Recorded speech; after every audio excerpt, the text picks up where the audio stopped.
Hello and welcome to the Soulful Mamas podcast. You're with your host Maria, and welcome to today's Maria's Musings. Today I am musing on Beltane. Beltane is a cross-quarter day. It's the midpoint of a season, so it's halfway between Spring Equinox and Summer Solstice. For us in the Southern Hemisphere, we're in that real high spring, that real abundant growth phase. And as you know, you look outside and everything is blossoming and blooming and growing, and there's just creative life force everywhere. It's abundant, and you can see it in nature, you can see it in animals, the birds. Oh my goodness, the birds are just prolific right now. Baby birds everywhere. So it's just this time for us of life, growth, and abundance. And this is what this Beltane, and I'm saying Beltane because that's the English way basically of saying the name of the Gaelic festival. And I know I'm not pronouncing it I'm not going to try and attempt to pronounce it in the true Gaelic way because I won't do it justice. So just know that Beltane is high spring, and in the Northern Hemisphere it's celebrated on the 1st of May, and so it's given the name May Day. For us here in the Southern Hemisphere, we don't necessarily attach a name to it. We do have Labor Day, which is not related, but it's interesting that we have the Labor Day holiday around this time. Regardless, it gives us that little break, that little pause, and I guess we each celebrate how we celebrate. Beltane is a fire festival, so back in its origins in those from the Celtic lands, it would be the point where the very end of winter was obviously clear, and it meant that they could bring the cattle out into new pastures. And to do that, it's like crossing a bit of a threshold. They would light fires and burn different herbs, even bones. This is where some say the term bonfire came from, which is bon for bone fire. And they would burn this, so the smoke would cleanse the animals of any, I can imagine any bugs or whatever that had accumulated over that winter time. And it was said that they would lead them through the fire. So whether that's actually through the fire or through the smoke, who knows? And then the tradition continued where the people would also cross the fire, jump the fire, and it would bring protection and good luck for the season ahead. And everyone would take an ember from that community bonfire that was lit and take it to their own hearth to light their home fires for the season ahead in terms of protection, prosperity, and abundance going into the lighter half of the year. There are many traditions associated with Beltane, and not even under the name of Beltane, if you like. Many traditions, cultures throughout the world would honour this time of the year, and basically without even having to get too far into who did what and how and when, we actually just have to connect in with what is happening in our own environment, in our own surroundings, in our own place. So as I'm recording this, I've actually come inside because the birds are so loud. But I'm looking out the window and there's just a sea of green. I've got greenery everywhere. The blossoms have pretty much finished, but there's just this vibrancy of life and new growth. You know, that green, that's that new vibrant green that are just sort of burst forth onto the trees. There's just that everywhere, and you can't help but feel in awe of all of this creative life force that's just come through all of these plants and trees that have been having a nice little sleep over winter, and suddenly, ta-da, here I am. It's just amazing. And when we can see that nature, Mother Earth, is stirring. She's woken up. She's out of her winter slumber fully. Spring equinox, she's still waking. There's still a stirring. You can still have that experience, that colder weather. Life is starting to grow for sure and bloom. But now at this point of spring and high spring, which we give the name Beltane, it's abundant and the earth fully has warmed up, and we know that we can plant our garden. So plant those seeds directly into the earth if we want to. And it's a time when we can get caught up in that creative energy of, whoa, we're so inspired and we want to do, create, go. And sometimes we can overburden ourselves and overwhelm ourselves with everything that we are inspired to do. And like with any good gardener, it's a good time or good idea to have a plan around what you're planting and where you're planting it and what you're planting it next to, having a bit of a plan around that. You can have a handful of wildflower seeds and throw them onto the earth, and some of them may grow, but maybe some of them won't.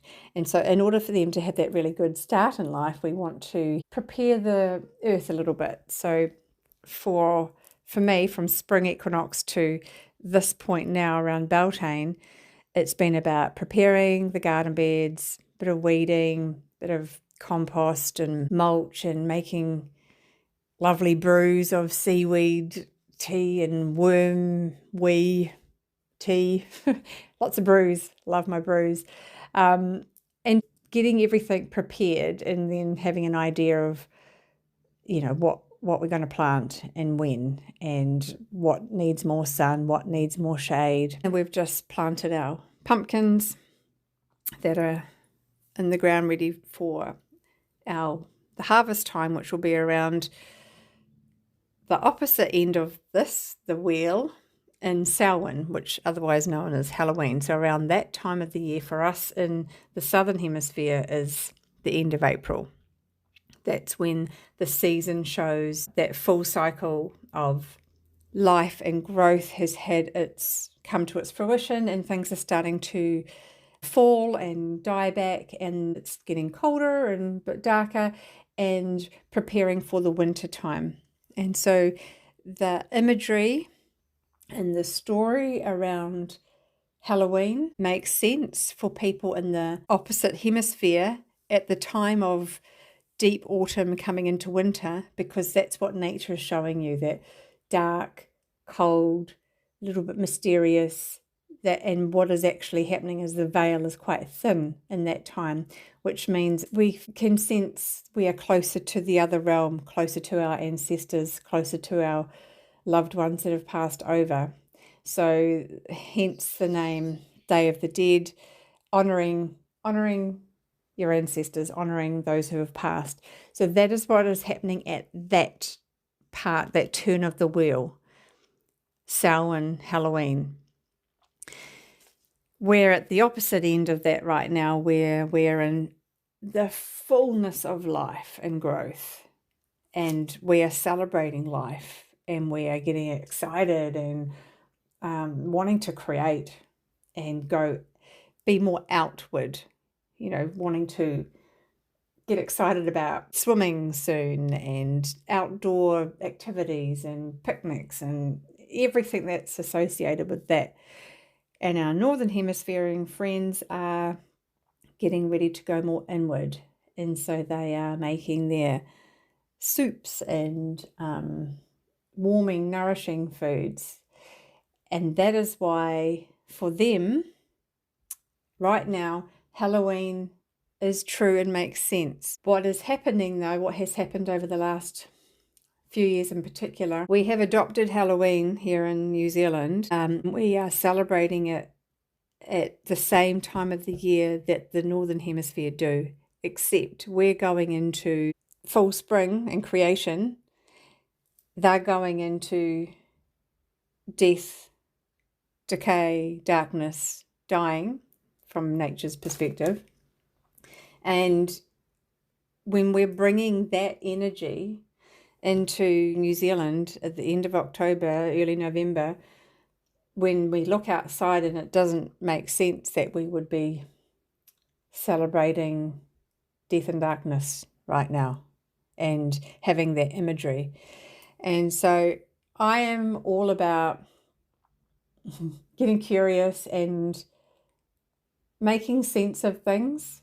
And if you've listened to other episodes, as a child, it didn't make sense to me. I wanted Christmas to be like it was on the movies with the snow and everyone rugged up warm and, all of that imagery. And yet it was summer and hot and sunny and we're at the beach. And I just thought, it just didn't make sense to me. And so that curiosity around seasons and times of the year and what we do and what we don't do, what we celebrate and how and when and what and why. I'm always asking those questions. So I do find myself asking the question, why have we imported Halloween into this time of the year and celebrating it now? Don't get me wrong, I love Halloween. I love, Samhain. I love that time of the year, the mystery, that darkness. I love getting my witchiness on. It's fantastic. However, I do that at the end of April when it feels more in alignment. And that's the question I have for us here in New Zealand or in the Southern Hemisphere, is the why behind celebrating something that doesn't quite make sense at opposite times of the year. So that's a little question I have. It's a little seed I'm planting within for you, how you feel about this, because I do know as a child knew that our friends in the Northern Hemisphere had this thing called Halloween, but we didn't. We were fully embracing spring. We had our spring festivals and we had lamb and calf day at school, and we'd have our flower arrangement competitions and we'd have our flower and vegetable garden competitions, and it was all about growth and growing and beauty and celebration. It was that. And we would have community bonfires. I don't recall people jumping over the fire or anything like that, but I guess it's something that's come forward, followed through, and even the why around the bonfire, I'm not sure. I can't remember as a child the why, but over time then fireworks got added to that. So it's like everything gets blurred and morphed, and it doesn't mean it's right or wrong. My question is around the seasonal impulse and energy around something. And like I said, I've just planted pumpkins and they will be ready to harvest around April. And rather than, I see in the shops there's all this imagery of carved pumpkins, yet we don't have pumpkins right now. Well, some people do, but they're not growing in sync with the cycle. Anyway, that's a little bit of a digression, but it's a pondering, it's a musing I have on this time of the year. Wouldn't it be amazing? I think it would be amazing if we could actually line up our celebrations and festivals in alignment with us here. We have our Matariki Festival celebration now, which is true for us in New Zealand. Over time, I know that's going to become more and more, we'll get more and more in tune with that and really deeply honour and understand what that is for us and how important it is for us as a country to come together, because it makes sense at that time to work with the stars, and it's a new year, new resolutions, all of that. So I think we're starting to be in tune with the wheel of our hemisphere, but there's just a little question around who benefits the most from from when we start doing it the opposite way. Because I know very well Kmart and the warehouse and the $2 shops are doing really well because they have all the paraphernalia that you need for Halloween decorations that are, cheap, and you just throw them out. It just feels a bit more consumeristic, and it feels more, well, obviously not great when you're trying to declutter and get rid of things, and be mindful of looking after our Mother Earth. And springtime is often that time of wanting to clean and clear and cleanse.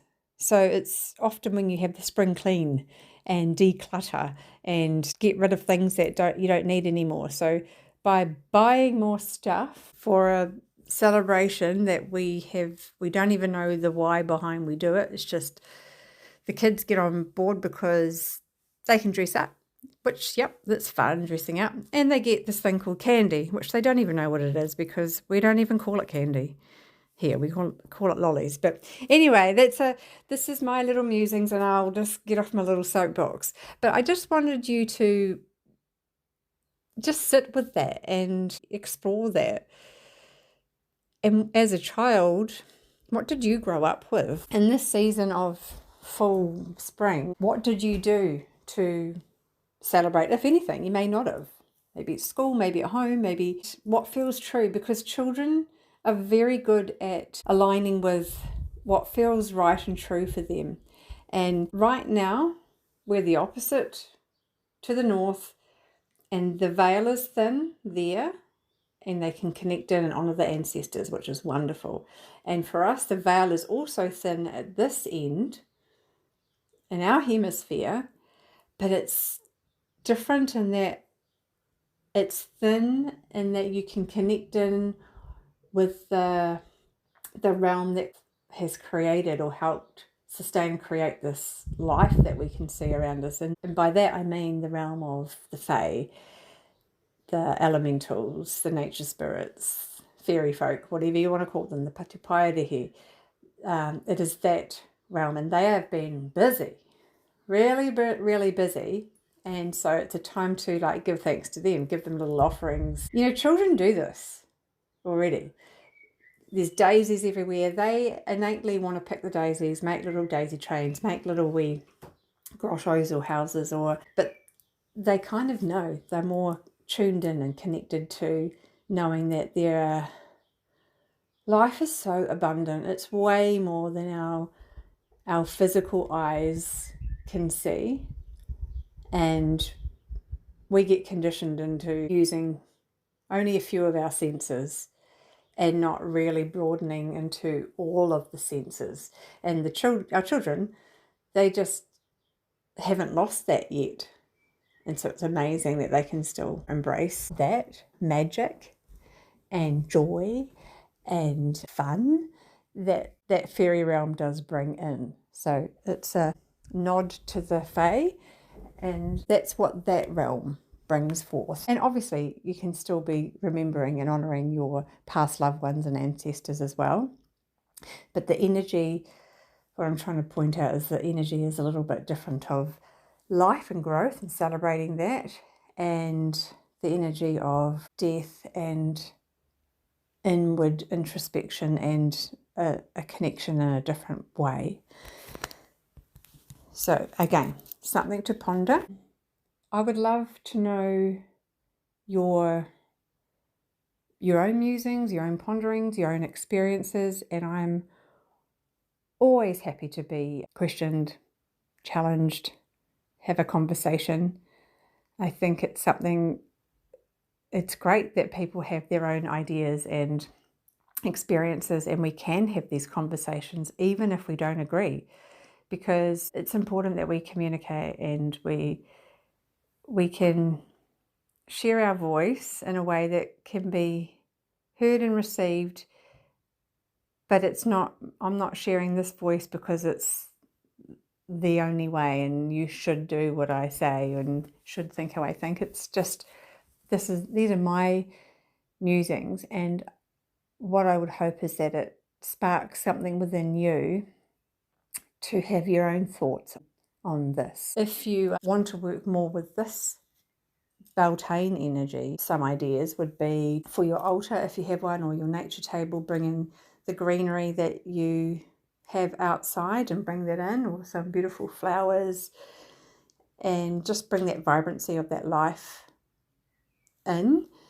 To have a beautiful shared meal with family, friends, and that can be with seasonal foods. I was at the market on the weekend and strawberries are now ready. So lots of strawberries, lots of seasonal greens, that type of nourishing food. And because Beltane has always been a community fun time together, it is fun together with other people and just, shared meal or maybe have a fire. Just bring about that joy and wonder and a little bit of silliness even. Just relax and enter into that time of abundance and growth. And at the same time, thinking about, the seeds that you want to plant. So literally in your garden, what seeds you're planting, but also seeds, your own inner seeds. And I think it's quite timely that it's the dark moon coming up tomorrow, the next day, so the 31st of October, 1st of November, new moon for us in New Zealand, the wee hours of the 2nd of November, Saturday morning. And it's perfect for us in thinking that, okay, we can use that dark moon energy to actually go within a little bit and really sit with, what is it that I want to plant in my life, to grow in my life, my seeds, the dreams, the intentions, the aspirations, all of that. What does that look like? And giving yourself a moment to really anchor that in so that it's sustainable going forward and that can come to fruition. Expanding with purpose pops into mind. So you're in this space of expansion of what you are bringing forth and growing into and creating.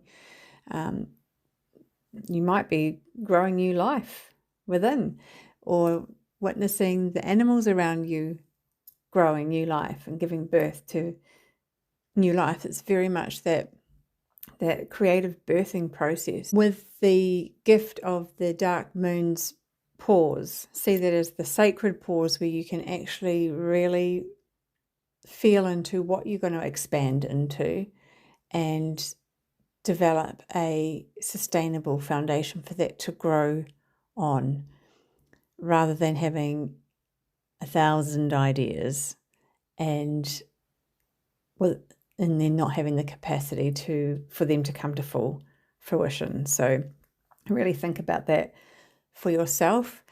Like I said, do share your thoughts and your views, and there's no right or wrong. I don't like the should word, so there's no shoulding. These are musings and thoughts, and from my heart to yours, basically. So however you celebrate, have a beautiful Beltane. Enjoy this beautiful full spring time, this energy. And for my friends in the Northern Hemisphere, enjoy the opposite as you celebrate your Samhain and Halloween and go into that darker time, and equally both experiencing that pause of contemplation and reflection and gratitude to those on the other side, those beyond the veil, in whichever way we can connect to. Have a beautiful, beautiful week ahead, soul-filling week ahead, and do reach out if you've got any thoughts, any questions. If you want to know more, Maria at parentingwithsoul.com is where you'll find me.